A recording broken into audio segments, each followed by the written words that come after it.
Hello and welcome to another episode of the Health Bridge podcast. I'm your host, Holly B, and I'm thrilled to have you here today. I am going to be talking with Andrea Marshall. Her mission is to provide business leaders and project professionals with the knowledge and skills necessary to support their own well being and the well being of others, and to lead thriving teams in service of improved business and project outcomes. Andrea started her career as a teacher. She transitioned from that into over 15 years as a project manager and a people leader in a corporate environment. And at heart, she knows that she is still a teacher and that she's at her best when she's helping others be at their best. Coming from that corporate environment and being that people leader and project manager, Andrea really understands the feelings of burnout, of anger, frustration, and really feeling demotivated. She's been there, she's felt all those things. And what's amazing is she learned that it doesn't have to be that way. So, through her studies in positive psychology, she uses the positive psychology model to develop and deliver programs that support project professionals in developing skills for flourishing to lead them to better project outcomes and greater success. Andrea knows that when people thrive, they are simply more successful, and she loves helping them thrive.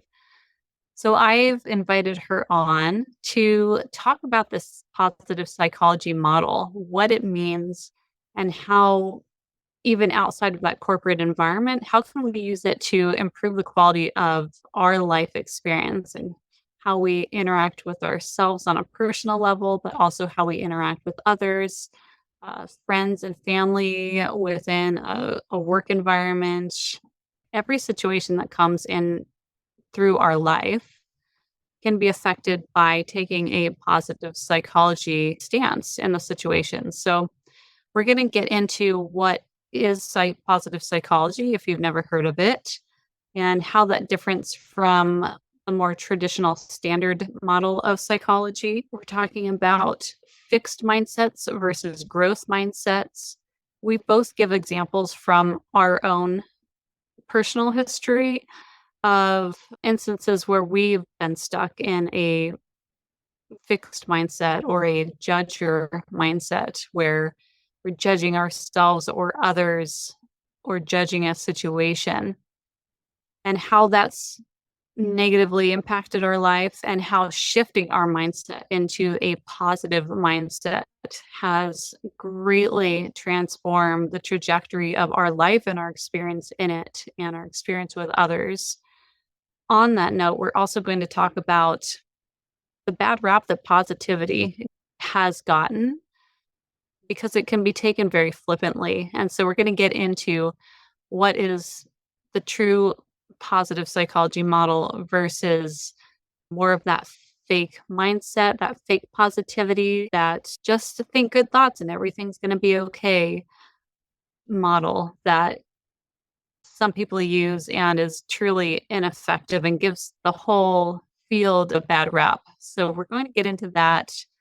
We also talk about finding purpose and meaning in life and how that affects your experience of life as well, but also that this idea of finding a grandiose purpose and meaning can also be like a weight on your shoulders, and that not everybody's purpose has to be some huge money making entrepreneurial endeavor that's going to change people's lives. It can be much more simple than that and much more gratifying as well. So we cover a lot in this huge topic.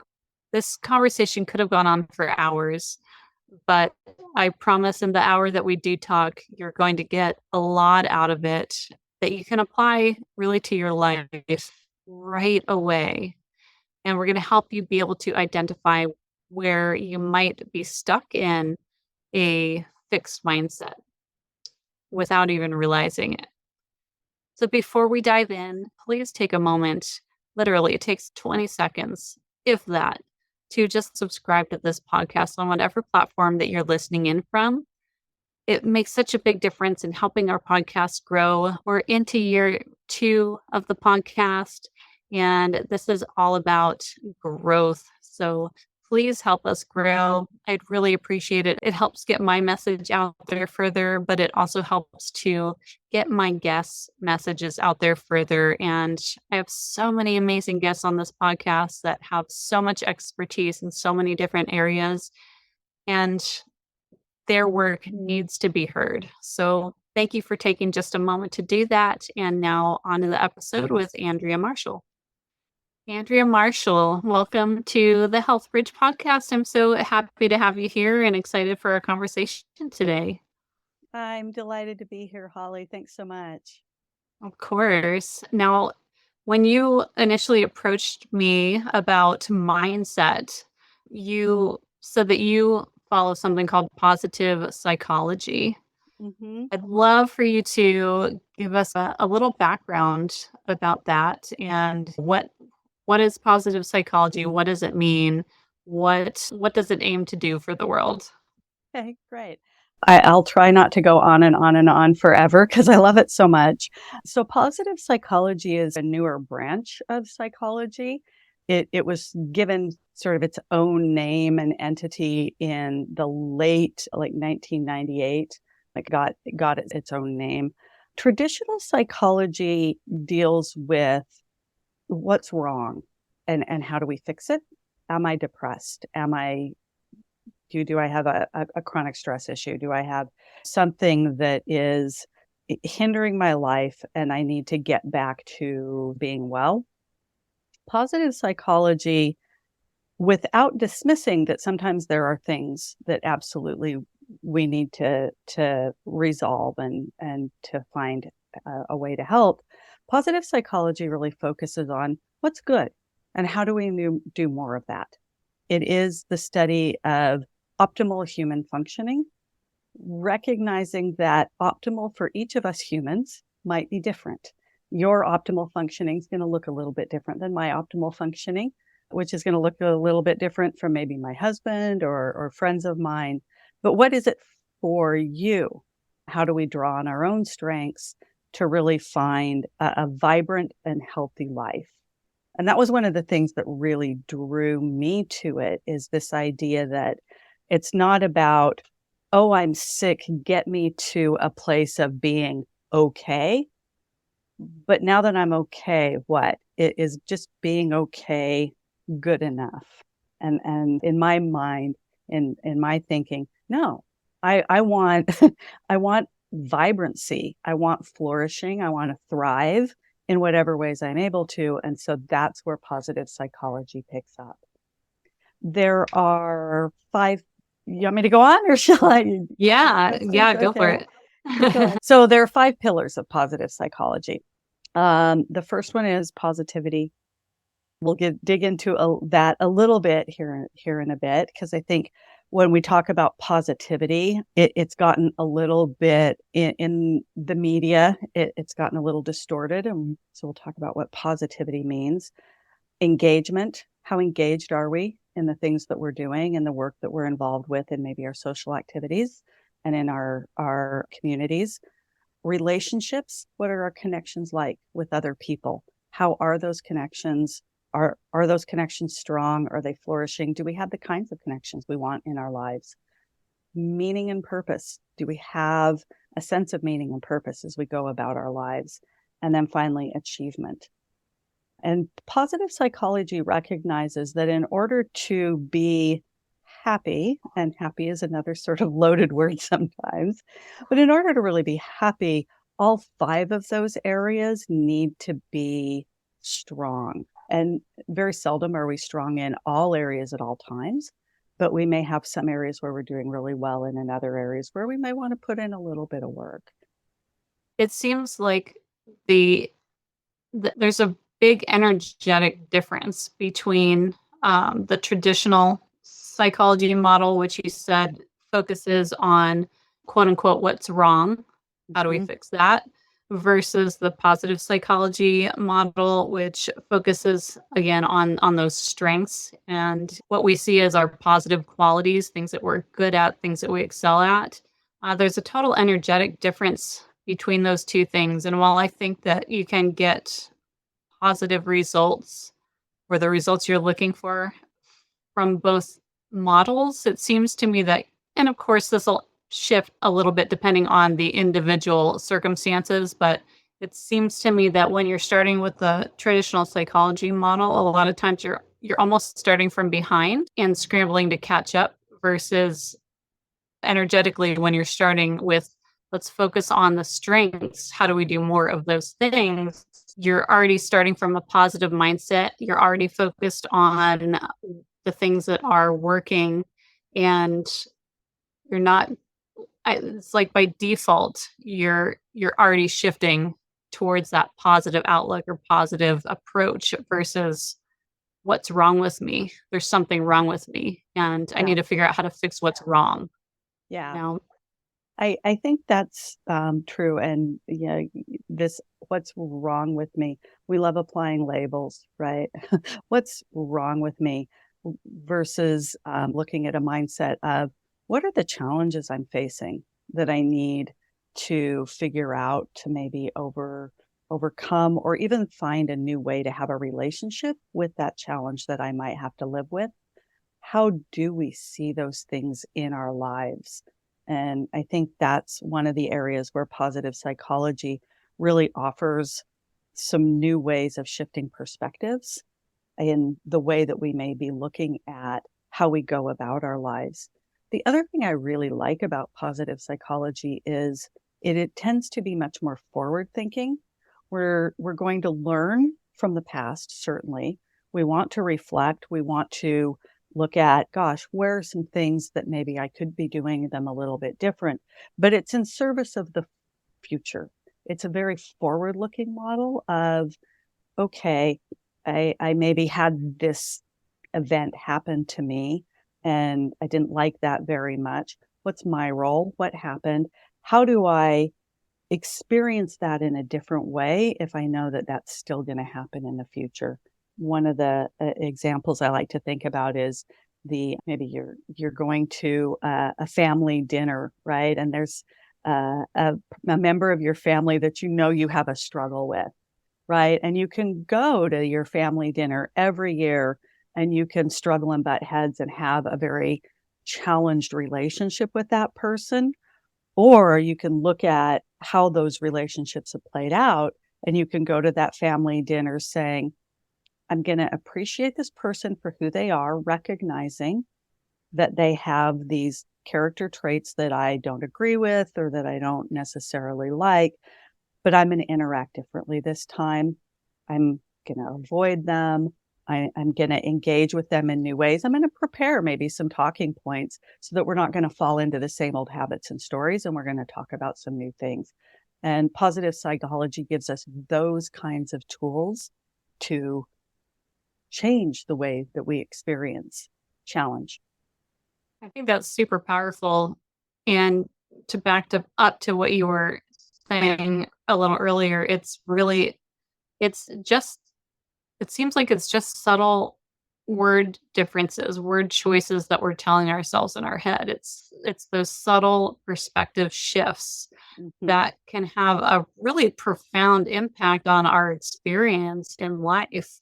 Like you're saying at that family dinner, you can choose to come at it with a slightly different perspective this time rather than focusing on all of the challenges of the past and just assuming that they're going to repeat. Mm-hmm. Why do we have to make it easy for that repeat to happen, right? Why don't Yeah. we shift ourselves slightly and maybe that will shift the energy enough? It doesn't mean the other person's going to change necessarily, but it can change the interaction. Mm-hmm. Yeah, Yeah. and you used a really powerful word there, Holly, that I love it when I hear people say choice. We have a choice, right? It is, we get to choose how we show up. We don't always have to just default to what we've learned or what we've experienced in the past or what our habits and patterns are. we have a choice to shift those habits and patterns to work with our lives in a new way. Choice is a really powerful thing. There's a quote that I really love, and I'm going to probably get it wrong, from Viktor Frankl in Man's Search for Meaning, about between the thought and the action, there's a breath. And in that breath, we have choice.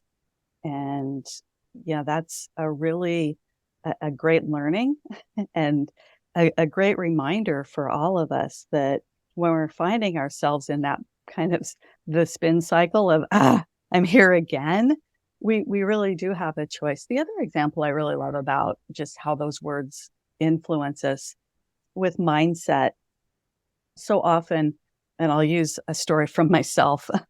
When I was younger, I had a really wonderful roommate who gave me a great gift one day. I would get really down on myself. And one day I had done something and I said, I'm so stupid. And she just looked at me and she said, don't talk to my friend that way. And it made me realize that we do. The words carry power. I am so stupid is very different than I did a stupid thing. I am not stupid. And those are the kinds of shifts that positive psychology can help teach us. Because a lot of times we do have to learn. We maybe didn't come from a family of origin who spoke to themselves or to each other that way. We maybe have never experienced those sorts of things within our lives. All of our thoughts and our feelings and our beliefs come from our experiences and our environments. And so positive psychology and the concepts of positive psychology give us a way to say, hey, does this serve me? We can be curious. And do I want to do something different and make a choice? And you use one of my favorite words, which is curious. That's something that I work with my clients is to reach into that curiosity versus a stuck or stagnant thought. Like, Mm-hmm. okay, if I think that this is this way, if I think that I am stupid, why? Why do I Mm-hmm. think that I'm stupid? When you ask the question why, it opens the door to conversation Mm-hmm. and possibilities. And you might discover something there that you didn't know was there. Mm-hmm. One thing that occurs to me, or one thing that I've noticed a lot is negativity can, or a negative mindset can really disguise itself as other things. For example, with myself, it would disguise itself as what I thought of as reality. Mm-hmm. I thought I was being realistic. I am never going to, I can't apply for that job because I'm not trained in it. I have no skills in it.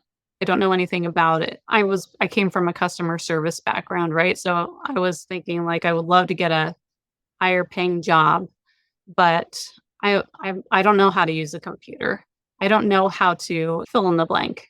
Mm-hmm. And so things like that I was seeing as just reality examples.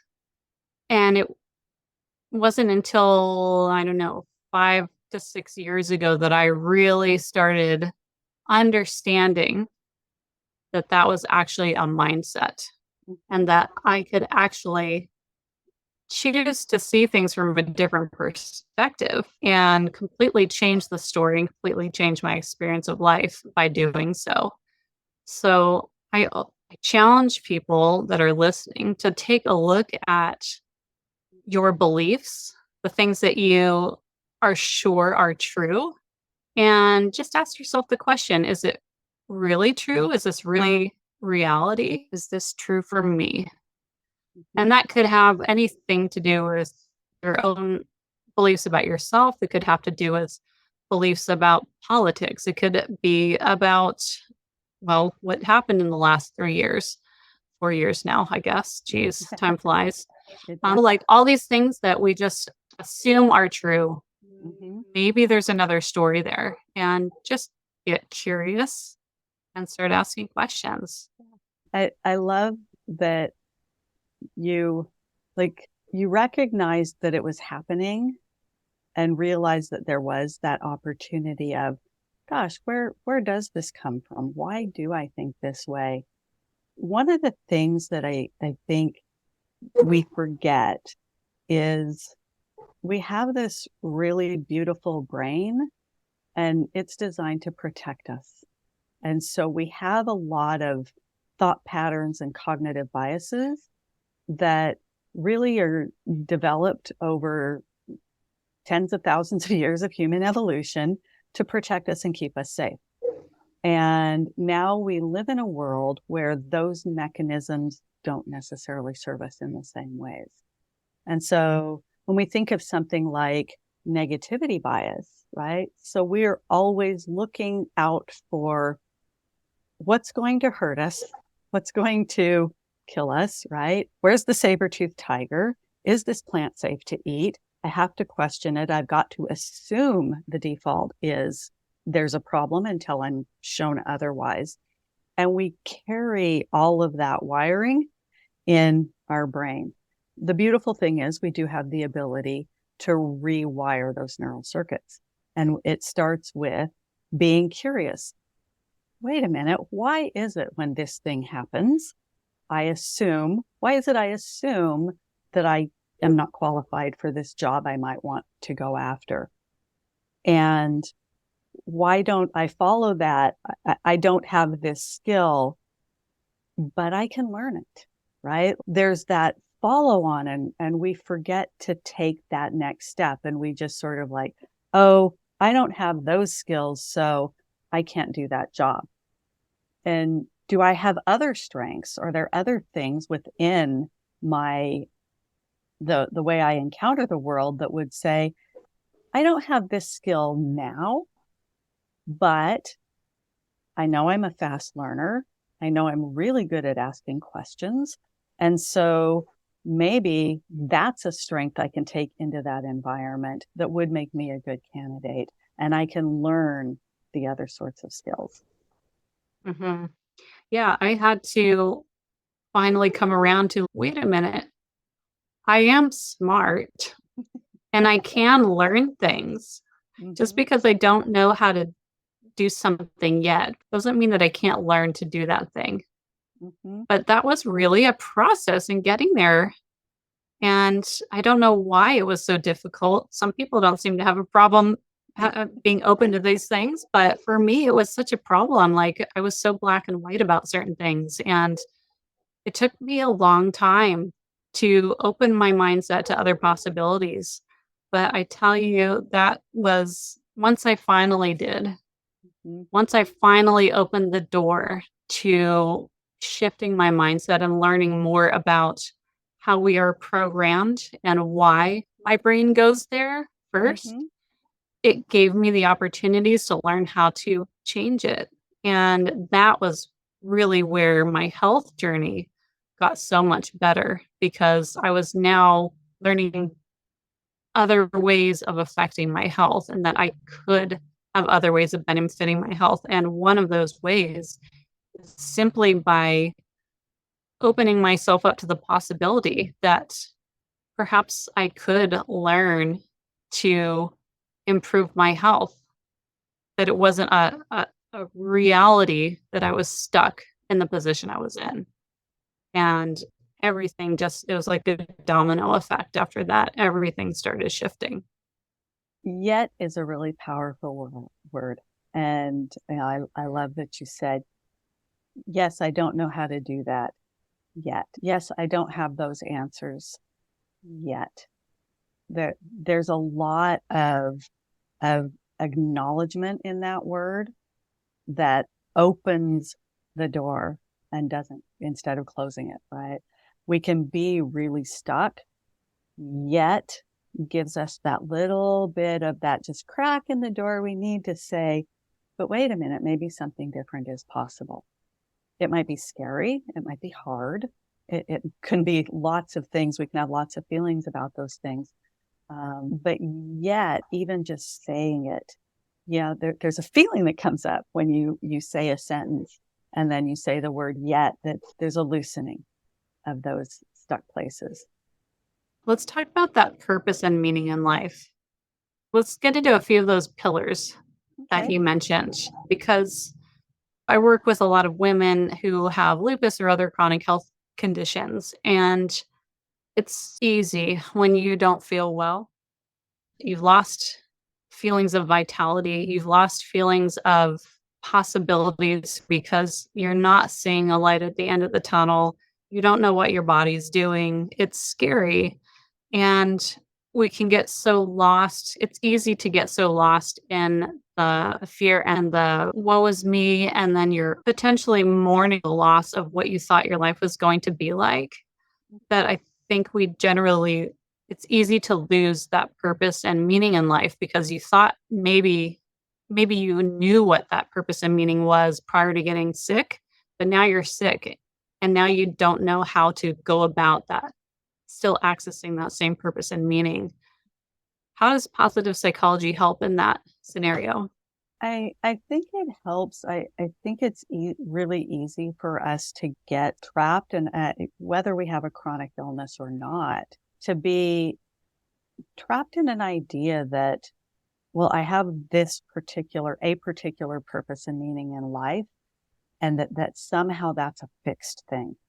I was a teacher for many years, and I had a lot of purpose and meaning in working with my students.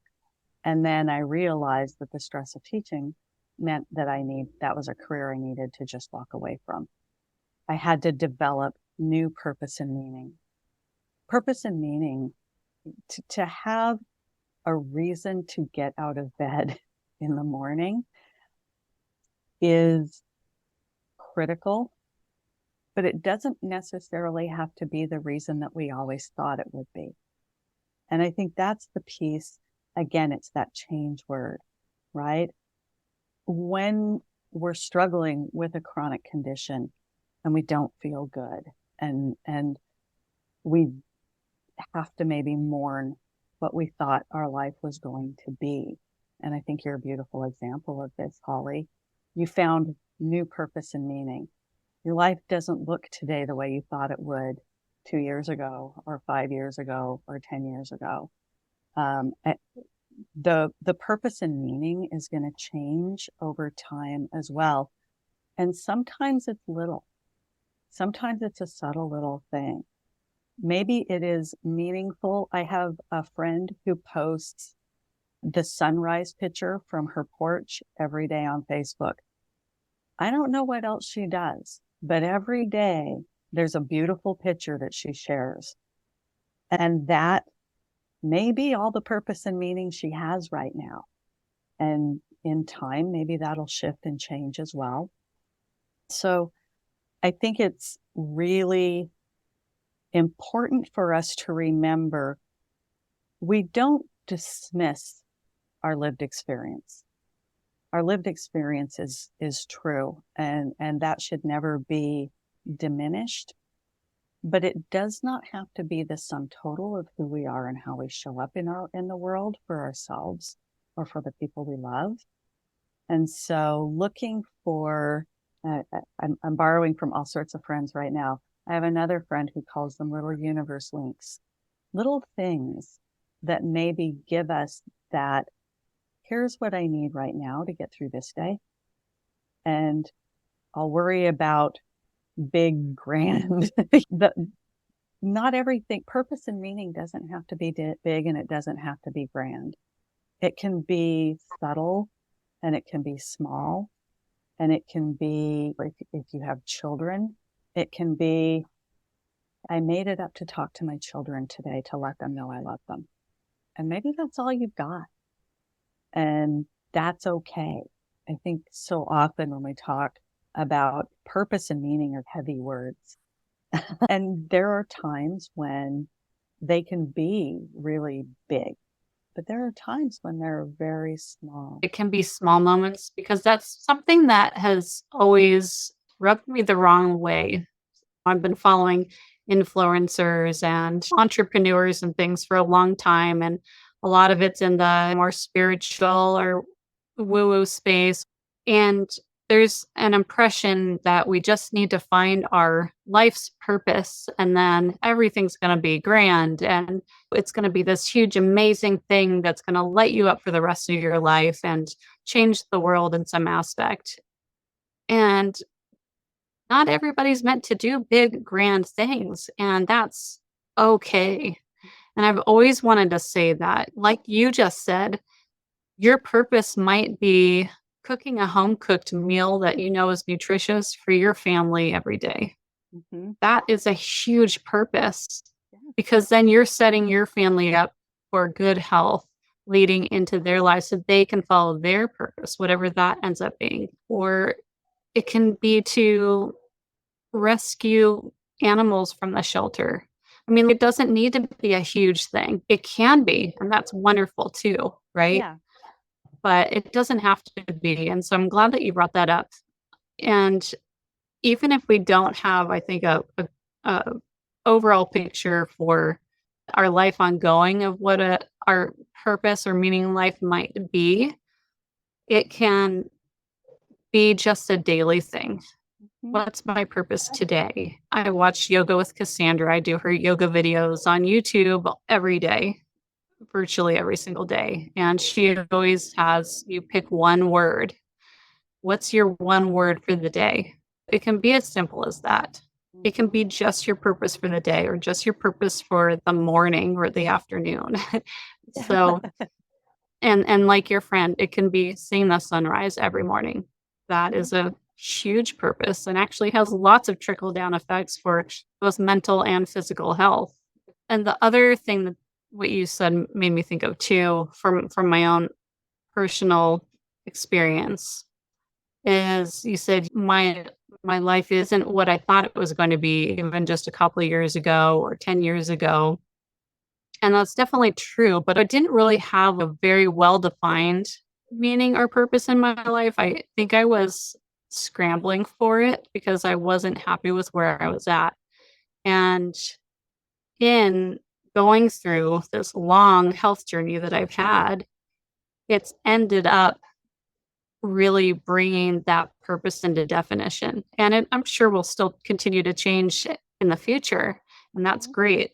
But I came from not having a very clearly defined into using my health journey to define purpose. So I think that's just another way of opening up possibilities of just because your stuff health experience or life experience that seems to be closing the doors, you never know that it might actually way around the corner and on the side be cracking open a door that you don't know exists yet. I think that goes along with the positive psychology model. It absolutely does. It's funny you mentioned the influencers and so much of social media and the various folks. Find your passion. If your passion is braiding rag rugs, you're probably not gonna spend a whole lot of time doing that. You may be passionate about upcycling fabric, but that may not necessarily be what you do in the world or what you do to make money so purpose and meaning can come in a really variety of different ways, and we engage in it in a lot of different ways. It's not always what the sound bites tell us, and it's not always what the I call it infotainment, right? The informative entertainment might want us to believe. It's funny because I'm in this space now of being this small baby influencer, trying to help women with their health, right? And yeah, it's a weird space to be in. So I definitely couldn't have done it before working on my mindset, Mhm. helping, letting that help my confidence grow in being just more sturdy on who I am, what Mhm. my message is before getting into that space. Yeah. I I genuinely feel for the younger generations that are growing up with this all around them. And maybe if they don't have a solid, like a family support Yeah. around that to help build confidence in them, I think that would be Yeah. such a hard place to grow up. Well, we went off on a tangent there, but We did, but it was a let's fun one. look fun one. But I want to get into fixed versus growth mindset. I guess we already have been touching on that, but what haven't we said yet? What how can you fill in those gaps and explain what having that fixed mindset is versus what having a growth mindset is and what those different paths look like so that you can really help determine whether or not somebody is stuck in one or the other.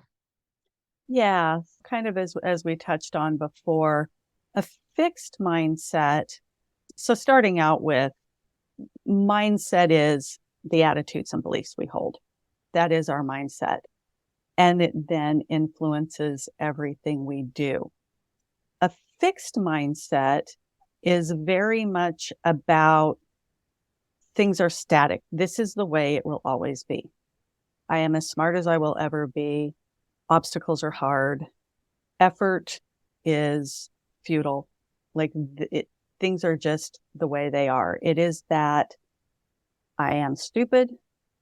Work is hard. Or on the flip side, it can even be things like, you are so smart.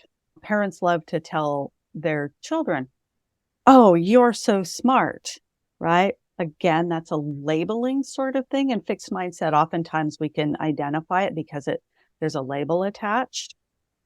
Well, if I'm smart, what happens when I encounter something unfamiliar that I don't know? I may be afraid to do that thing because what if I can't do it? Then it may conflict with this idea that I am smart, right? So the fixed mindset can really, it locks us into these judgments about ourselves that can prevent forward progress and expanding our lives. And again, exploring and being curious.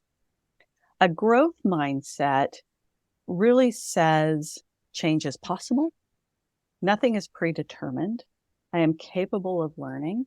I am capable of overcoming challenges. Opportunity exists. A fixed mindset doesn't have a lot of opportunity associated with it. You either have it or you don't. And so that can lead us to what we think of as a learner path or a judger path. When I have a fixed mindset, I'm entering judger territory. What's wrong with me? What's wrong with them? It's a very kind of black and white, it's that black and white thinking that, and where it ends up leading us is, and there's a great book by a woman named Marilee Adams where she talks about the judger pit, right? It puts us in this pit where we're just stuck. Having a growth mindset is really about being curious and asking questions. Well, what did happen? What are the facts of this situation? What do I want from this circumstance? What assumptions am I making about this particular scenario? Maybe I'm in conflict with somebody. And so asking, going back to the Thanksgiving dinner table, right? Well, what are they thinking and feeling? Like I can start to become curious and start to shift maybe where we both in previous years ended up in the judger pit, right? I can shift into a growth mindset and say, well, what might they be thinking and feeling? How might they be looking at this situation? And so we start to open up a bit. Fixed mindset closes us, where a growth mindset really opens us and says, what are the possibilities? And how might I experiment and play a little bit in this space? I think we forget that we're allowed to play as adults, that I can experiment and I can try. If I'm going to go to that dinner with that person, what happens if I start asking them about their hobbies, right? Maybe this is something I've never had a conversation about. Somebody once started a conversation with me saying, this is like a dinner party. I'd never met them before. And instead of doing the usual, hey, how are you? What do you do? Kind of thing. They're like, hey, are you reading any good books? Like, what a great question.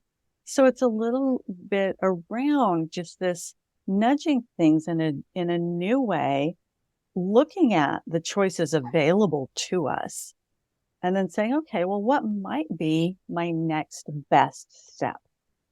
Knowing that I don't have to have all the answers. I don't have to solve the thing. All I have to do is figure out, well, what might be the next thing that I can do on this path. If somebody is listening to this and they're saying, I wonder if that could be me. I wonder if I am stuck in this judger mindset or this fixed mindset with wherever it is I'm at in my life or in this particular situation with a coworker or something. I guess they start unraveling that by just asking them the question, do I know this to be true? Or something along those lines. Yeah. Yeah. Do I know this to be true? What are the facts? I love the sort of what are the facts kinds of questions. We make a lot of judgments and decisions based on ideas and beliefs and not facts. Thoughts are just thoughts. They're not necessarily facts. And so really challenging ourselves a little bit rather than so often one way to identify that you're in that judger space or in that fixed space is your reactions are very automatic, right? You haven't taken that time to be curious. You're just reacting. I think of it as I'm reacting, not responding. Two very different sort of ways of approaching the situation. Judge the fixed mindset that sort of takes you into that judger pit tends to be blame focused. Who's at fault? Am I at fault? Are they at fault? There's this, I want to point a finger at somebody. Sometimes it's internalized. I think a lot of times, especially as women, we learn to do that when we're young. Other times it's maybe more external focused. The other thing with the fixed mindset is it's a little bit of a win-lose, right? There's this, oh, this is how it is.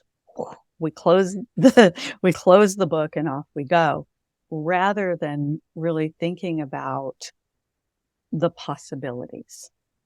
So I think it takes practice. And as you probably, for all of us, right? We don't come to this really, we don't come to it until, first of all, somebody points it out.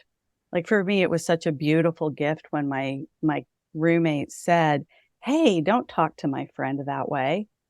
Like that was a moment for me that just, wow, she's right. Like I would never say that to a friend of mine. And yet why would I talk to myself that way? And so really exploring the words that we use, the tone of voice in our head. Those are some of the ways that we can start to think about, well, is this, even asking the question, gosh, is this fixed or growth mindset, right?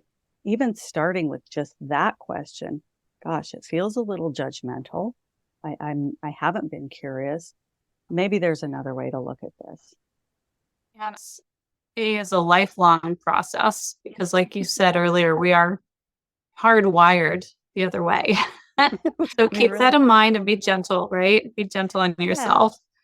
And also, I think that we can be completely in the big growth mindset in some areas Hmm. while still being stuck in a fixed mindset in others without even potentially realizing that. Yeah. So keep that in mind as well. Yeah. And it's not an either or. We can be on a spectrum between the two. And in some areas, when it comes to maybe learning a hobby or exploring it with something new that you want to try, you may have a really great growth mindset in that area. You're like, oh, I want to learn photography and tell me about these cameras and tell me about these, how to frame things. And there you've got a really great growth mindset in that area. And then maybe when it comes to nutrition, and I choose nutrition because I think a lot of us have over the years developed a fixed mindset of, oh, well, I can't eat carbs, right? Where did that come from? Is it true for you? Have you experimented? There's lots of ways that we can look at these sorts of things.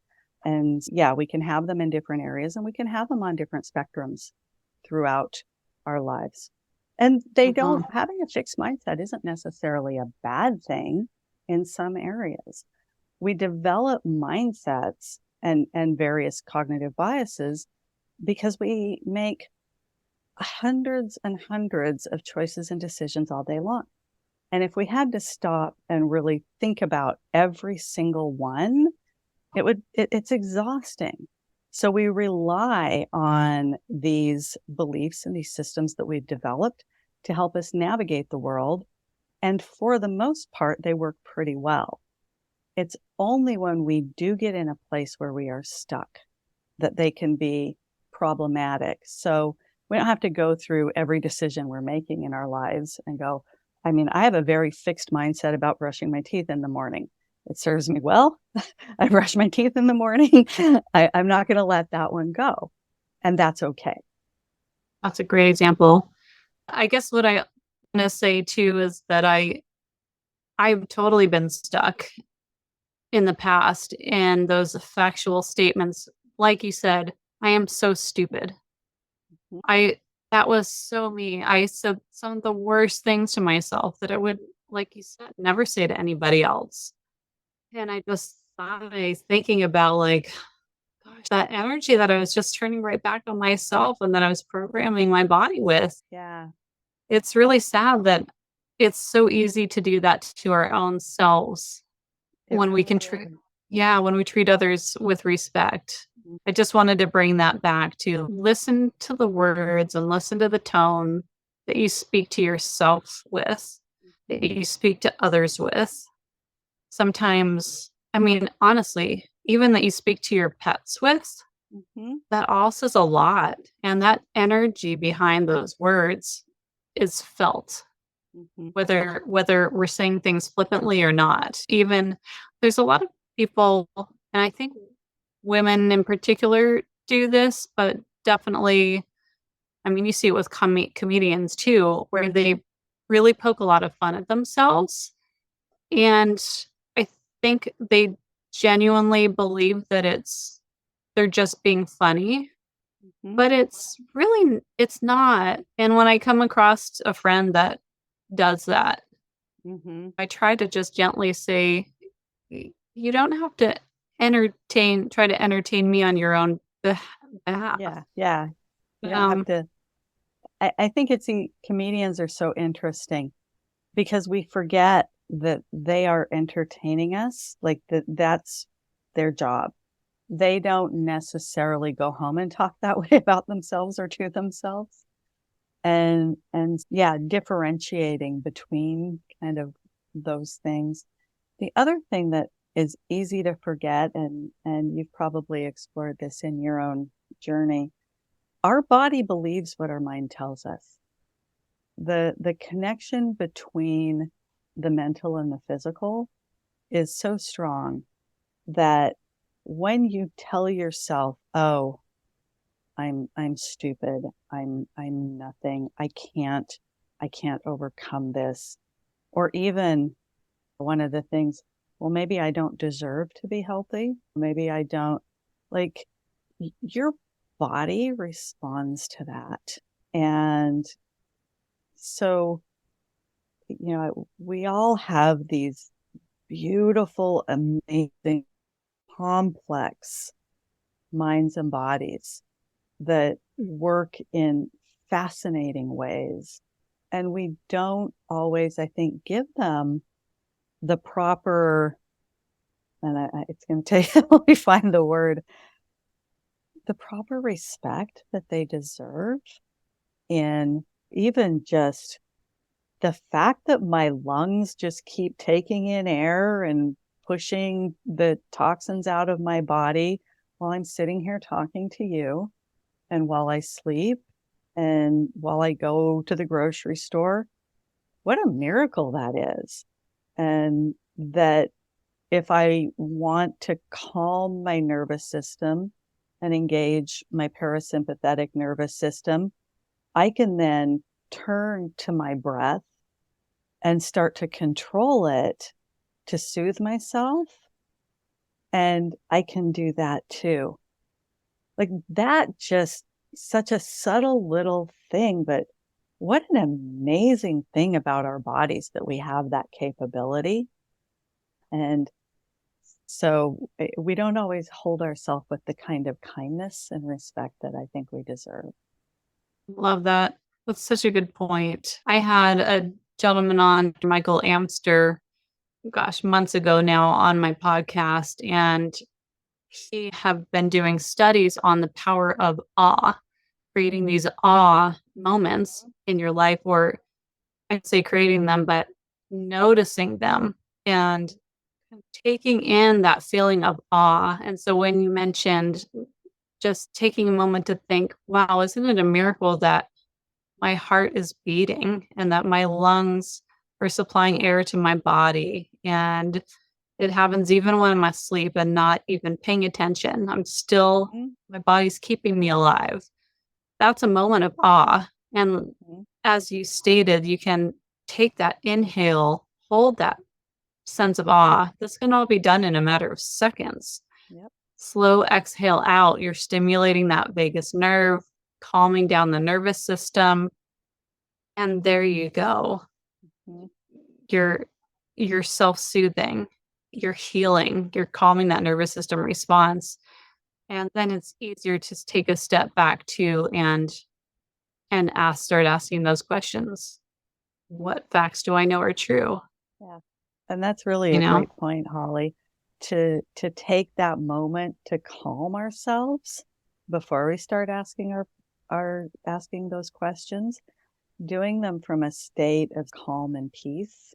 We're going to be much more open to the curiosity and exploration that we need to really decide, well, what is my next step here? It's like that quote that you mentioned.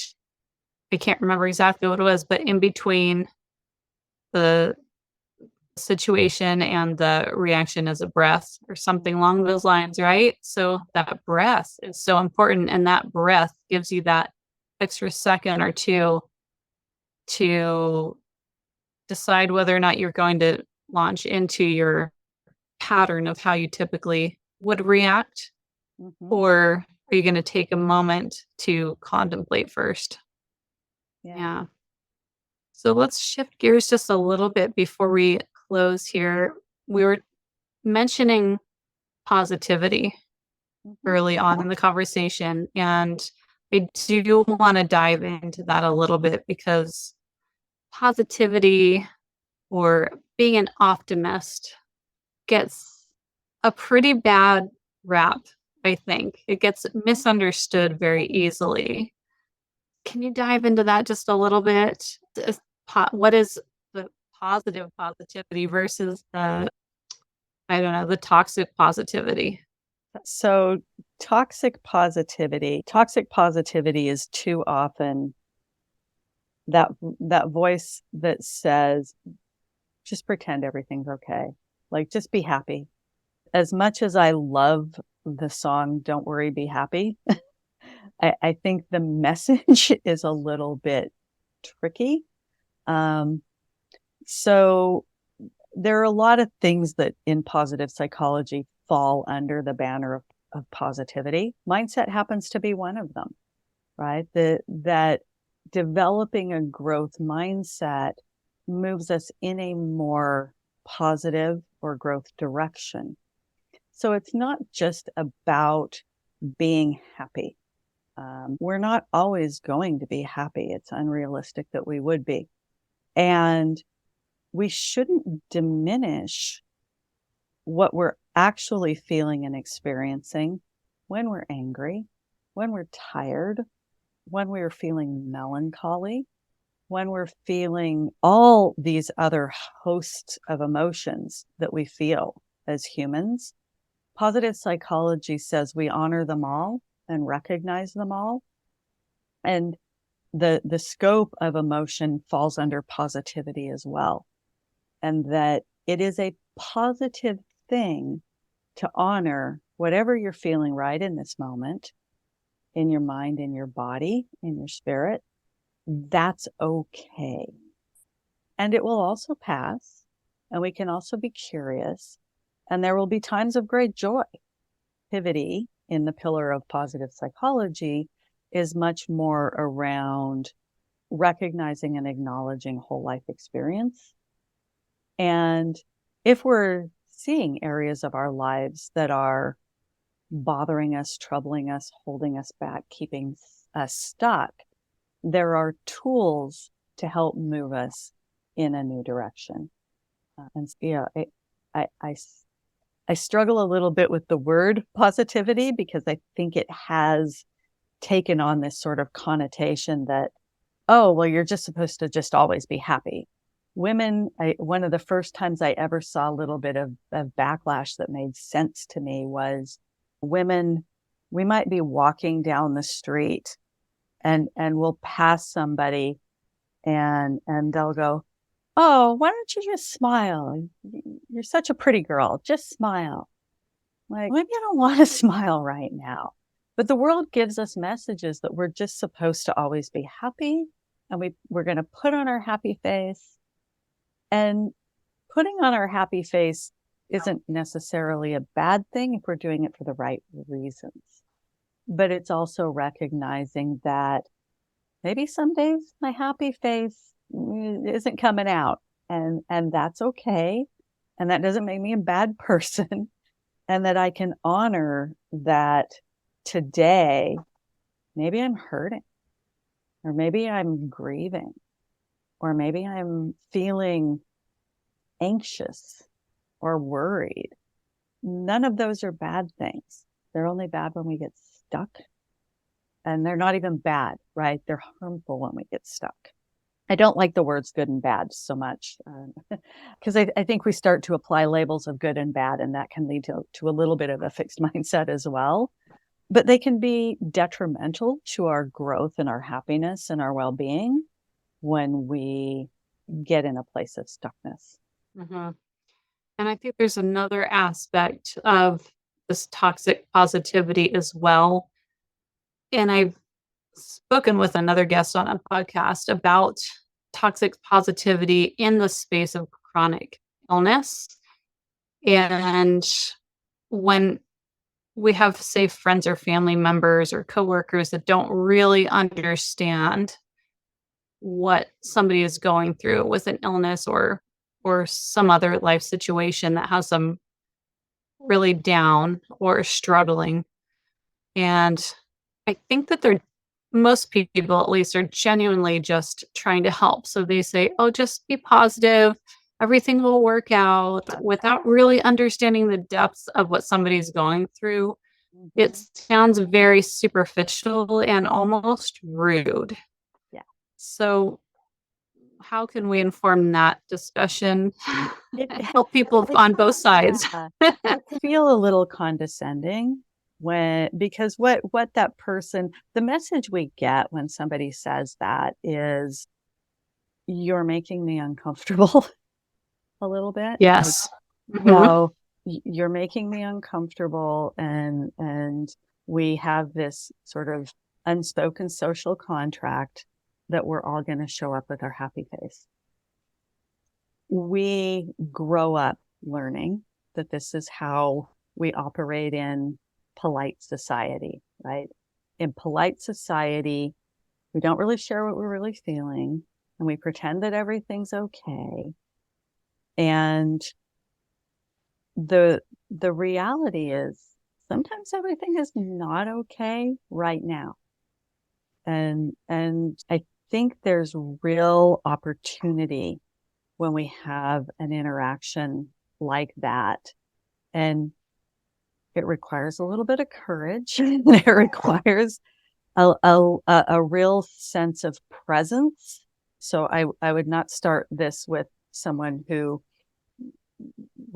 maybe a challenging person for you, but maybe practice it with a friend to be able to say, I appreciate that you care about me, but right now I need you to honor that this is where I'm at. Can you do that for me? I think we get a little bit afraid to ask for what we really need. And it's a vulnerable space to be in. the sad, or not sad, unfortunate reality is we have to get vulnerable first before we can invite the other person to be vulnerable with us. And so it's a real opportunity. They're operating from their own fixed beliefs and their experiences, and so it's a real opportunity to invite a conversation in a new way. And I think each of us has to find what are the words that sort of feel right for me, which is why I'd say practice it find a trusted friend who you value and say, I really want to develop a better way to let people know how I'm feeling, and develop that narrative that works for you. And it may be that I appreciate what you're trying to do, and today I'm in pain, and I'm grateful that I can be here, and I really need you to honor that. So yeah, I think those are tricky conversations to have.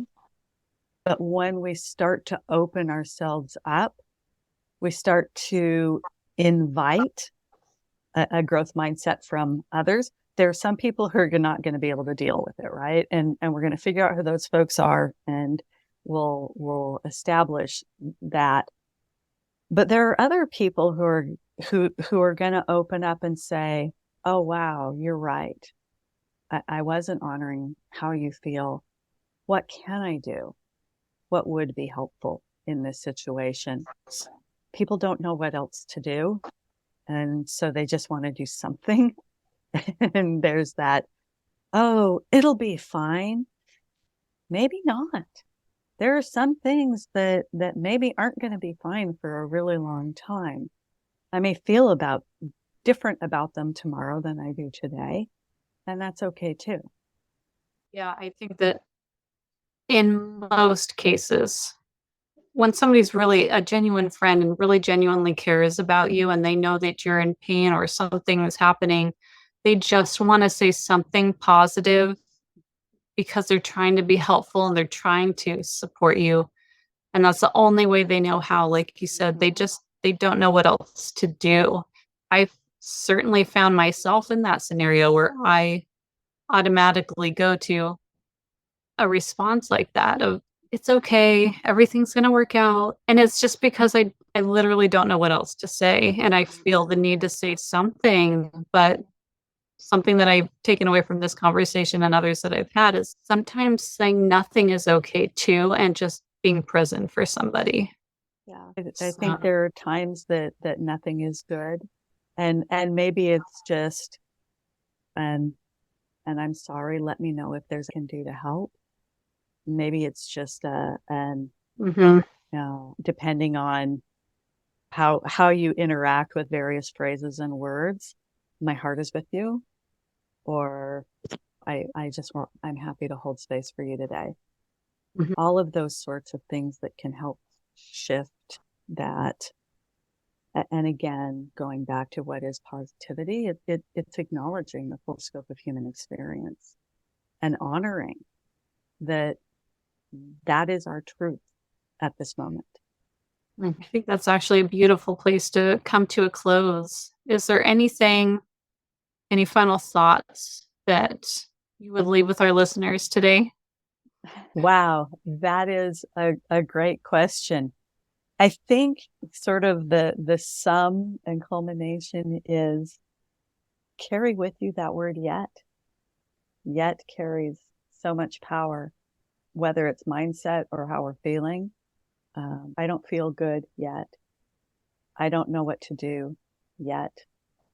Putting yet on the end of almost any sentence is an incredible gift for yourself. Especially when you're stuck in that fight or flight, or Mhm. especially freeze. Say you're in a situation and you're spiraling and you don't know which direction to take. I just don't know which direction to take yet. Changes the whole energy around it. Yep. Thank you. That is so powerful. Andrea, If people want to discuss this further with you, what's the best way for them to find you?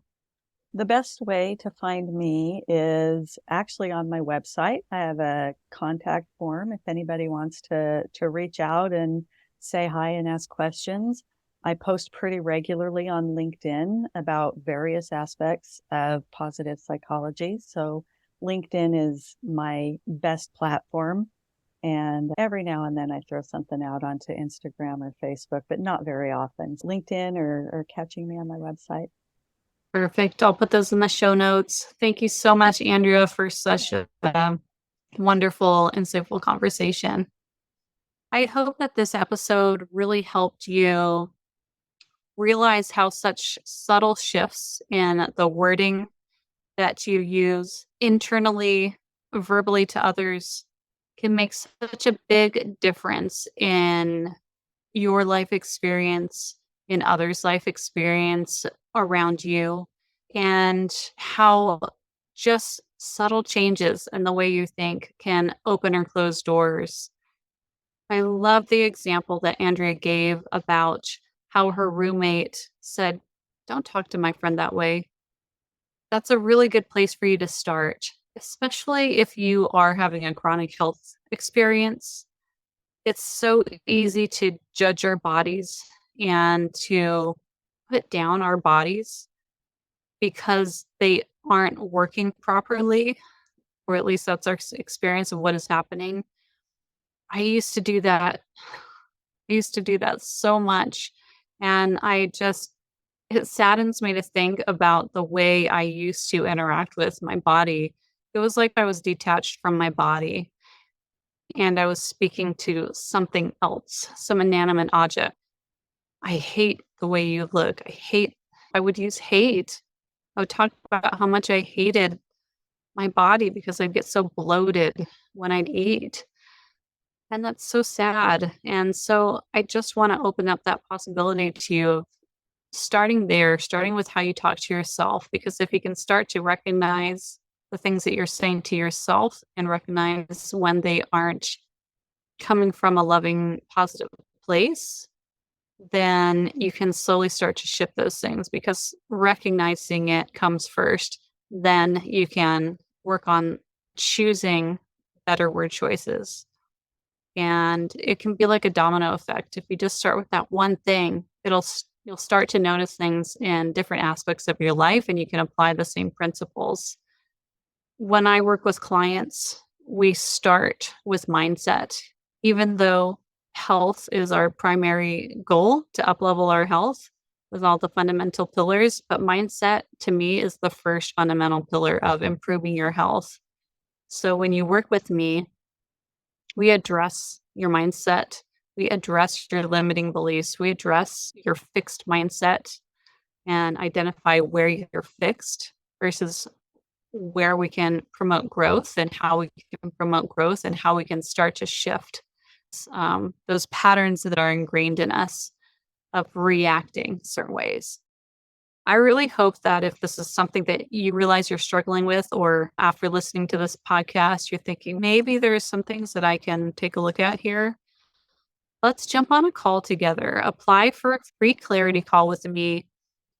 It's a great way to connect, and we can dive into some of this mindset stuff and identify whether or not you have some limiting or fixed beliefs around your health and around your life trajectory. Let's see what we can identify and give you some tools just from that one call that you can use to move forward. It's 2024, you guys. I want you to put yourself first this year. I want you to love yourself enough to put yourself first and to take care of yourself. Because when you take care of yourself, it shows to those around you and it makes you more available to care for them as well. Please reach out to me. Let's talk about this further.